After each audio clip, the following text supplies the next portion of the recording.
A riveting interview. Joining me now to talk more about this, CNN legal analyst and former federal prosecutor, Sunny Hostin. I mean, Sunny, our viewers know you were in the courtroom. You were with us for every step of the way and for especially this dramatic part of the trial. What are your impressions when you see this interview with Piers? What are your impressions of Rachel Jeantel now? Is this the same Rachel Jeantel you saw in the courtroom? The exact same person I saw in the courtroom.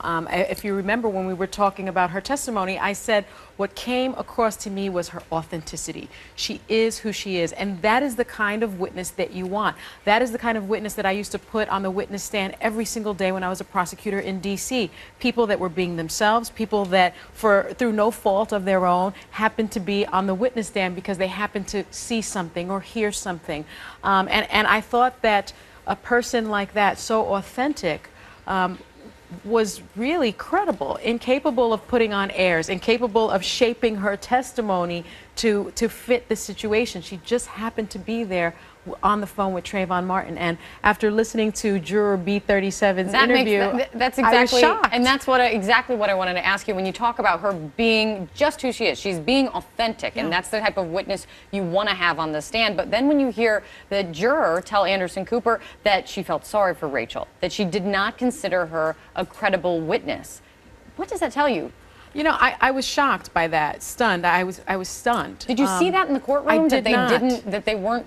I did not. And I understood everything Rachel Jeantel said on the witness stand, just the way I understood her interview and the way she communicated with Piers Morgan. And it's just shocking to me because, you know, many people observing the trial were saying things like, well, these other witnesses, they were dressed up, they had ties on. Well, that means they maybe had a better closet. That didn't mean that they were more credible. And so, you know, it's shocking to me. I mean, upon reflection, I guess perhaps that is the way people view someone like Rachel Jeantel, but that certainly wasn't my view. I want to ask you about another part. When Piers asked her about was race involved, and she said it was racial. It was racial. But then when you hear what the juror told Anderson, that race was not any part of the deliberation, never any part of their discussion, what do you make of that? I don't know how to reconcile it. You don't? I certainly believed that in observing the trial, Kate, that race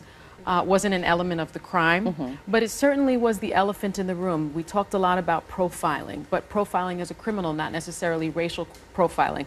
But in retrospect, when I listened to juror B37 and I listened to the feedback of people that observed the trial, it seems that people with their own perceptions of race perhaps put that lens on when they were viewing the testimony. Let me ask the and obvious that makes question. race a very big part of it. Would that have changed the legal analysis if juror B37 had come out and said, yes, race was part of our deliberation? How would that have changed the legal analysis, do you think? For me, it wouldn't have, because I was looking at this very race neutrally. I was just looking at the evidence as a former prosecutor.